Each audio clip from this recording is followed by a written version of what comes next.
Hello, we are back. We are back to do our Mary Mantle's Consecration, a spiritual retreat for heaven's help. And we are adding stars to our Mary, to the mantle of Mary. Every day we add a star, and today's star is number 14, the star of meekness. The star of meekness. Go ahead, Ken. Okay. The 14th star, meekness. Take my yoke upon you. Learn from me, for I am meek and humble of heart. You will find rest in yourselves. Meekness is a virtue that Jesus alone inculcated and which had no ancient philosopher seems to have understood or recommended.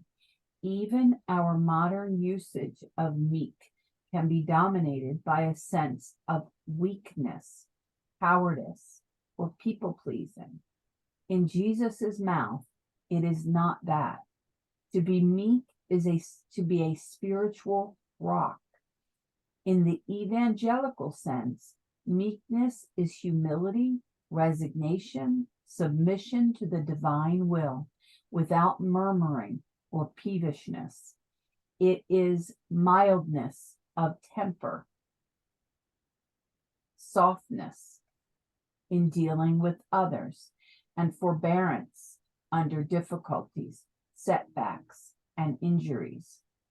One who is meek is not easily provoked or irritated. By reason of being born into the world, we naturally create an illusion in our minds of who we are, a treasured lie for which we long, fought, and suffer. Depending upon our wounds and whether or not our self-image is praised or rejected, our moods travel from elation to depression and back again. This can be the source of great emotional instability and pain. The meek person has fought to tame the roaring lion of the human ego, the source of his childish reactions and unreasonable attitudes, the beast that seeks to glorify and defend itself at all costs. Our greatest human example of meekness is Our Lady. For her, the artifice of ego was never erected.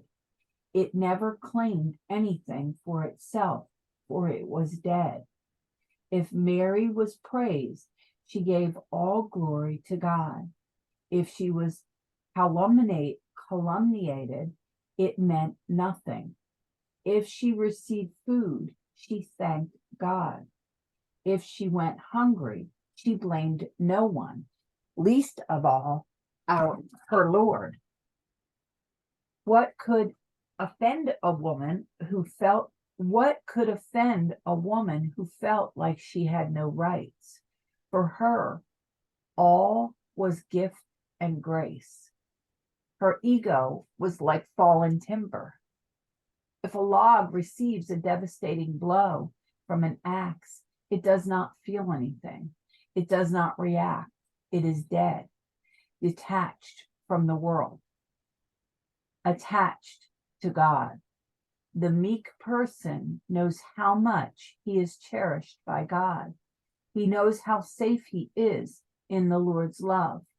No matter what happens to the body, the meek one knows that his worth comes solely from God, not from any human opinion, not even his own. Blessed are the meek, for they shall inherit the earth. Matthew 5:5. Wow, that is beautiful. That's something we need to practice on because it's hard to be meek. It's big time. I think it's part of it's another part of humility, I think. It really is. That's perfect. You're so right. To be meek, to be humble, it goes hand in hand, I think. Absolutely, 100%. I agree with you. That's a very good point. I I really need to work on this. This is, this my pride is so, you know, I don't even realize it sometimes because, we it's just my mom asked me one time, what do you think my worst attribute is? And I was like, Mom, I don't know. Like, I don't know. Because, you don't think, you don't judge your mother that way. At least I didn't. And I just, my mom was always probing me for questions that I just half the time never understood what she was trying to get at until it was over. And then she'd reveal, which always was annoying. But she said, well, what? Come on, give me an idea. I was like, Mom, I can't even think of that, Soon as she said it, I was like, oh my gosh, you're right. She said arrogance. And what I recognized in her, she did have an arrogance. And my mom was meek. She was very like I used to get mad at her. I'm like, could you like stand up for yourself? Stand up for yourself. But she did. She just did it in a way that I wouldn't do it. So in my mind, I thought, that she wasn't assertive enough in a lot of ways. She was very so when she said arrogant, I recognized that our whole family had an arrogance issue. And I realized, the way I even talk, I'm very arrogant the way I talk. And I try to remember that.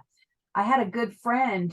She was my nursing supervisor, and we became very good friends. I lived with her for a short time. When I moved from one apartment to a new one, I stayed with her and her husband for, I don't know, we stayed there about 6 months. I was saving money. She said, why don't you just stay here? She had a humongous like mansion. So we stayed there for about 6 months. And so the funny thing is that she said to me one time, she said, you do this. She said, you put your head back and you look down your nose. And I was like, I do? She said, yeah, it's like looking down your nose at someone. And I said, well, you know why I do that, right? And she said, no. I said, because I can't see. I have extremely bad eyes. But Oh yeah, I do that too. I go like this because the bottom part of the glasses are bigger than the top. It's like progressive. So I go like this sometimes to read and stuff, but right, we but don't do it because of our arrogance. I didn't wear glasses when I was young. I just wore contact lenses because I had very bad vision even then. But see, I have an astigmatism, so contacts don't correct that. So I'm always, now my eyes are so bad I'm like almost half blind. But yeah, so I'm doing that all the time. But when I was young in my 20s, because she told me this when I was in my 20s, and I looked down, I'm like, I was like, oh my gosh, she's right. So I started to try to become conscious of that and put my head down more. And what I also found was it also caused pain, neck issues when I was holding my head up and I didn't realize. And that was before my car accident. So I don't know. I think it's important our body language displays to people if they think if we're looking down your nose at someone. She was a very she was 10 years older than me. Always when I was in my 20s, all my friends were in their 30s. And when I was older, now my friends, you're 5 years younger, and Natalie's 15 years younger, and now Jean's older, but I don't know. It's just funny now. My friends are younger, some of them. But anyway, yeah. Yeah, my kids call me a wet noodle. Mom, stop being such a wet noodle. And I go, well, I just don't want to, I just don't want to upset anybody. I don't. But see, just don't sit down and be a wet noodle anymore. I'm like, okay, I'll try. And I tell you to be bold with the thing. Our culture tells us to be bold, and even the Gospels. But I think it's a matter of knowing when meekness. But you know what, Jeanette? what I think about you is that's why I call you my Mary, because you do have a meekness. And that's what I actually love about you. You teach me. So I don't think you're a wet noodle at all, because when you disagree with something, Oh, I disagree. no, you say something. Oh, yeah, I do. So you're not a wet noodle at all. Thank you. I'll tell my kids that. No, you're really not. But I considered my mom a wet noodle. Now I didn't use those words, but what I realized when I went through my difficult time, I realized my mom wasn't. She just was more strategic in how she wasn't as bleh as I am. You're not as bleh. You're more strategic, and you think before you speak. Like my daughter does not say a word until she runs the sentence through her mind.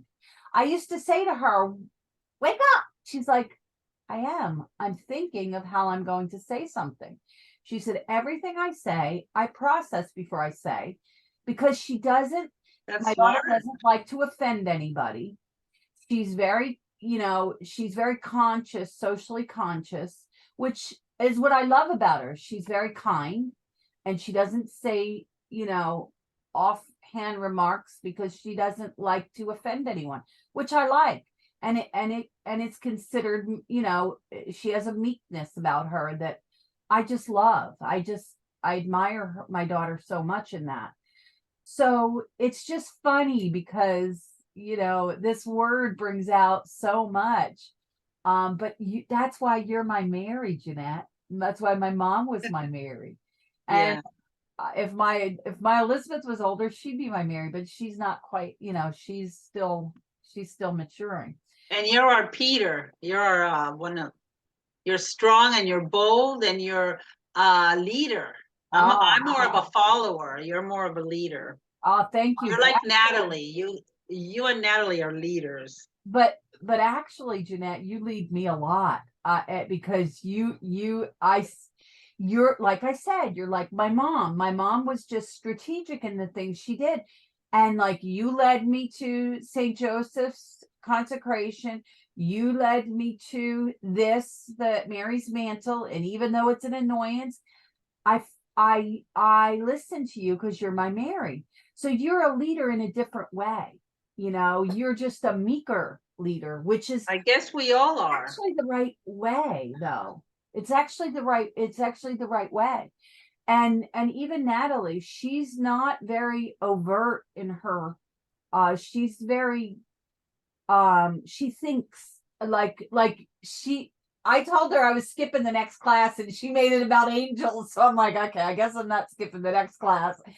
She's very smart, Oh, yes. Being a meek, not meek, but she is a little bit more, she does say a little bit more. She is a little bit more, she's not meek, like, she's more like, she just says what is and truth, like I do. So yeah, you're right. She's a little bit more like that. But I like that. She's courageous. That's the word for her. Courageous. That's what it is. Courageous. She's not scared of saying something if it needs to be said. She's very courageous. But at the same time, you hear her thinking sometimes. Right. Because you'll ask something and she'll sit there for a while, and she'll move her eyes and go, and then after a little bit speak. So yeah. And you know what's funny? When I was at the retreat, Alexandra, I wanted to say something, but I didn't say it out of, because it's a whole group of people and you don't want to embarrass yourself, Well, she just was like, she was not. And I said, I love how you, and I don't even know how I said it to her. I said, I love how you just say whatever. And she said, she's very assertive. Yes, she was. That's what I said to her. I love how assertive you are. And she said, you know why I'm like that? She said, when I was getting my training, remember she's a doctor. She said, I was in, I don't know, did she say Jamaica, or she said another country? I don't know. I guess she was getting training in another country. And she was like, look, I'm getting my certification. I need to know what I'm doing. She said, and I learned that if I don't ask questions, that I'm not going to know what I'm doing. She said, so I just, and I was like, well, that's true, because in nursing school, I did that. I remember my teacher used to get annoyed with me, but then I scored the highest of the whole school on the next class, and she was so mad. She was black. She didn't like me, I think, because I was white. And the whole class, she was just like, yeah, Henrietta got the highest. And she was so mad. But in the end, she ended up liking me. But it took her a while. I'm not easy to like right away. People have to get to know. Yeah, people have to get to know my motivations. No, you're likable immediately. The minute I Some met people you, think I'm really weird and out there. well, I have to tell you, when you were inviting me, I'm like, oh my gosh, this lady's a little too much. And I'm an enthusiastic person. And I was like, she's a little much, but something drew me to you. So I think it is your love of the Lord. And I think your enthusiasm I liked, even though I was just like, oh, it's a little overwhelming. Like, you were a little bit overwhelming, but I loved it at the same time. You know what I mean? Yeah. And that's why I get very excited about stuff, and I'm like, me oh, too. and I can't wait to get it done. And Me too. We share that. But the only thing was, I was like, I got to get her away from this Protestantism. And immediately I had that goal with you. It's like I knew I had to. And guess who appreciated it and wanted it for you too? Natalie. She was as crazy about you as I was the minute we met you. Even though you were overwhelming, we were crazy about you immediately. You were just happy. That's what it is. It's your happiness. It's your joy. It's your joy. That's the Holy Spirit, girl, because I was a very depressed person before I really turned to God. Well, I never talked to anybody. I was very insecure, scared. I would hide. I wouldn't even answer the door or the phone. I was something else. Well, actually, Jeanette, I was a lot like that. You actually brought me out a lot too. I was like this with my family and people that I knew. But I was a little bit more like this for me, for being the arrogance that I was. For me, I felt like that. I don't think other people saw me that way, but I didn't answer the door. Our whole family were like that. Our whole family were very antisocial. There's something wrong with us. But anyway, yeah. So anyway, yeah. So yeah, going back to meekness, guys. It's a beautiful. It's a beautiful attribute to try to adopt. And I have been trying, because I've been working on my humility, and you just have to be your natural self, and don't think of yourself as a wet noodle. Think of yourself as meekness. Remember, your kids are young and you need to lead them, not them lead you. You know what I mean? Because I think I respect my kids, and I allow them. My kids are very bossy, and I allow them to be somewhat, because I did it for my boys, because I wanted them to be men. I didn't want them to be feminized men. I wouldn't even let my son sew. When my younger son wanted, like, he's creative and an artist. I would not let him sew. I was like, no, that's for girls. Oh, wow. I wouldn't let my boys play with dolls. I would not let my boys do anything feminine. And I taught my kids. My boys know how to sew. My boys made little pin cushions when they were younger. Yeah, because my girls would do it, and they wanted to not be left out. So we all learned how to sew dolls and make pin cushions. Well, I let my boys. We made puppets, because oh yeah, okay. Puppets, we didn't sew though, because we were doing something for school or something, so we would do that. But I was very conscious being a single mom, and I'm so glad, because both my boys are alpha boys. They're like, now my younger son submits more to his older brother, like in their business, because he's the one that's marketer. And my younger son is more meek, but he's not meek. If you know him, he's just a very introverted person. I think introverted people are more meek, but my mom was extremely introverted and backward like that. But the thing is that meekness is something that we all have to work toward because Jesus told us to. It's in Yes. there. So Yes, it's in the Beatitudes. It's at the end of here where it says, blessed are the meek, for they shall inherit the earth. Matthew 5:5. yeah, my Blessed are the my meek. meek son has like I think he has like five properties that he rents out. You would never know it. And when he goes to fix something, they never know he's the owner. He pretends to be a workman because he doesn't like all that. He's a very like meek, but don't make him mad. But anyway, so yeah. Okay. Well, guys, don't forget to do your rosary sometime today. Mhm. That's part of our consecration. There's 46 stars, so we have still like a little bit of time to do this. It's a 14 star. And if you need to get caught up, you can always watch the ones before. There's a And- playlist. There's a Yes. playlist link that you'll go right to the YouTube and it has them in order. And we're doing book club today, guys. Yes, we're doing book club. If you want to watch the best, and now I listened to look to see if there were links. Oh my gosh, I'm too excited. I just make myself, I'm like, oh, Because it was really good yesterday's so book club, good. guys. It was the Day birth of 34. Jesus, the actual birth. Day And let me 34. just give you a little preview just to get you to watch it. Mary actually elevates off the Levitates. ground when she's having Jesus and the lights and everything. You gotta listen to it, guys. It's really amazing. Jeanette levitates. Levitate. What did I say? I said You said elevates. It's kind of the Elevate. same thing. Oh, well, yeah. It's kind of the Elevate, same levitate. thing, but it's just that they call it levitation. I know my husband makes fun of me too all the time because I'm like, can you help me bring my groceries down? Can you help me bring my groceries down out of my car? Instead of saying out, I always say down. I don't know why. My mom would make up her own words. It was My Spanish and my English sometimes mix, But remember, if people try to say that's done, when people know two languages, they actually have more synapses. You're actually more because sometimes you translate, right. the words.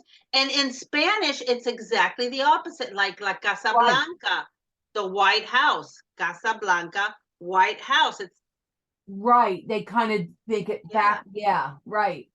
So my mom didn't know another language. She just made stuff up. But anyway, well, you guys, so please watch day 34. Was it, Jeanette? Yesterday was 34. I can tell you. Hold on. Day 34. Okay. Day 34. So watch day 34. Even though I'm a little bit over the top with my enthusiasm, just listen. Well, if you guys don't have time to listen to our commentary afterwards, just watch the actual reading. So good. Yeah. You can just turn us off. Yeah, you don't have to listen. Yeah, that's why we don't worry if we talk too much, because we say, well, people can turn it off if they don't. Yeah, they can turn it off. So. Today's reading is very short, so that's a good thing. So come go and watch a book club for tomorrow. Bye. Bye, guys.